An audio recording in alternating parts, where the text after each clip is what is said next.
Stand in this ancient city 1,000 years ago, and you would enter a capital carefully built to mirror heaven itself upon the earth below. This was Heian-kyo, the ancient capital of peace and tranquility, home to emperors, court poets, and silk-robed aristocrats of the old world. For nearly 4 centuries, this quiet city slowly and steadily shaped Japan's soul, its art, its language, and its most graceful traditions. Long before samurai armies ruled the land, before shoguns rose to power, Kyoto belonged entirely to nobles obsessed with beauty and grace. You arrive through wide ceremonial avenues, laid out in a perfect grid, carefully copied from the great Chinese capital of Chang'an itself. Willow trees line every quiet street in gentle rows, their branches swaying beside canals that carry fresh mountain water through the capital. At the northern edge of the city stands the Imperial Palace, its vermilion gates guarding an emperor almost no commoner ever glimpses closely. Inside those painted walls, strict ceremony governs every breath, every gesture, and every carefully measured word spoken quietly aloud there. Court nobles wear layered silk robes called junihitoe, up to 12 colors chosen precisely to match the season outside their window each day. A courtier's true worth is measured not by wealth or land, but by elegant handwriting, poetry, and skill at composing clever verse instead. Love letters travel folded onto blossoming branches, each carefully written poem judged as fiercely as any battlefield victory would ever be. Behind painted silk screens, women of the court secretly write diaries and novels that will outlast every emperor who ever ruled here at all. Here, the noblewoman Lady Murasaki writes the Tale of Genji, capturing court intrigue and longing that still fascinates readers today worldwide. Music drifts endlessly through wooden corridors, koto strings and bamboo flutes accompanying moonlit nights of quiet, private reflection alone. Incense games test noses, carefully trained to identify a dozen rare fragrances, a pastime judged as competitive as any modern sport today. Beyond the palace walls, temple bells echo endlessly across rooftops, calling robed monks toward prayer as incense fills the morning air slowly.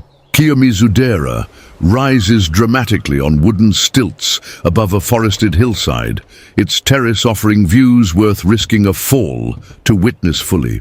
Buddhism and native Shinto belief intertwine peacefully here, shrines and temples standing quietly side by side across the entire city itself. Pilgrims climb endless stone steps beneath long rows of red torii gates, each one a prayer purchased in hope and humbly left behind forever.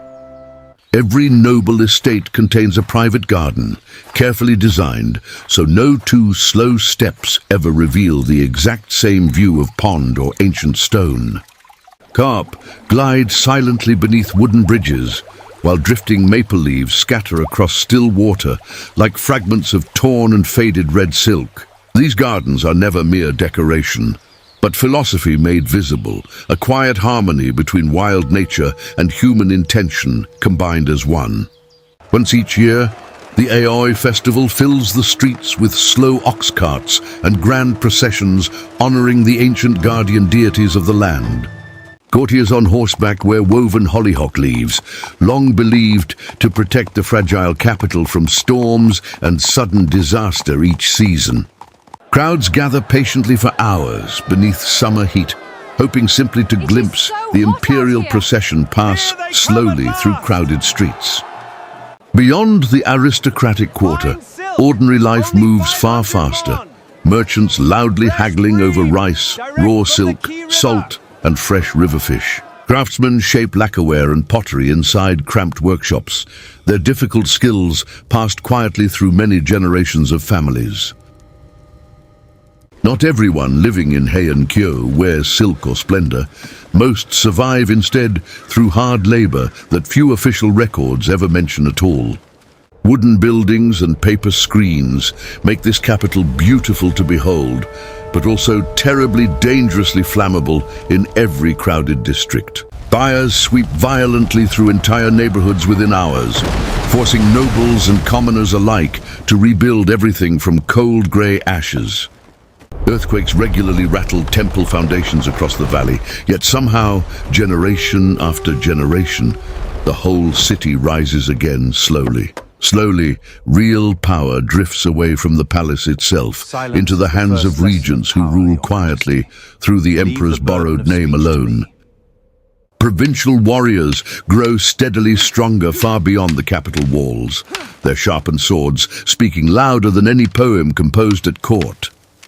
The once elegant world of Genji begins to fade slowly away, replaced instead by fierce ambition sharpened on the cold edge of a waiting blade. By the 12th century, rival samurai clans openly clash for dominance, and the golden age of pure court elegance finally comes to its end. Yet Kyoto itself does not vanish along with the court.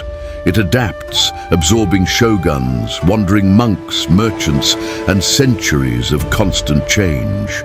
Temples first built by emperors still stand proudly today, their gardens tended almost exactly as they were a full 1,000 years ago now. Walk through modern Kyoto now, and beneath the busy streets, the old quiet spirit of Heian-kyo still gently breathes underneath it all today.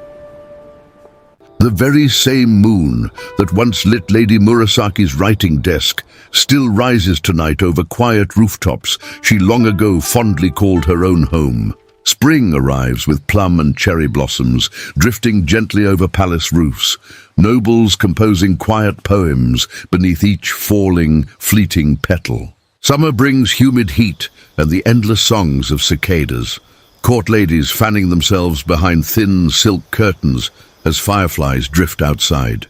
Autumn paints the hillsides in deep crimson and gold, and courtiers gather quietly to admire maple leaves reflected in still garden ponds below. Winter blankets Kyoto in pale snow, braziers glowing softly in wooden halls as poets write of cold beauty and passing fragile human time. At night, palace guards patrol the grounds by flickering torchlight, watching shadows move across rooftops while temple bells mark each hour.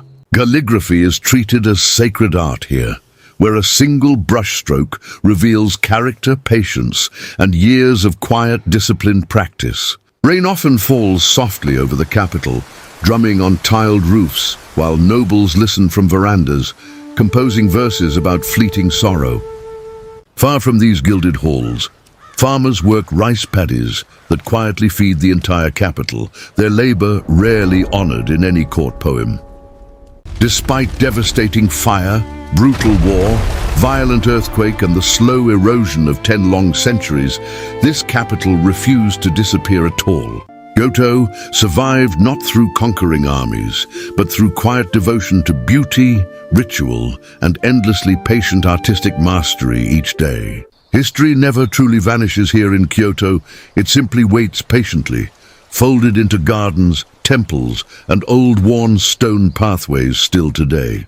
If this journey through Imperial Japan moved you even slightly, consider subscribing for more forgotten worlds brought vividly back to life. Tell us down in the comments which lost city or ancient civilization you would most like us to bring back to life together next time around.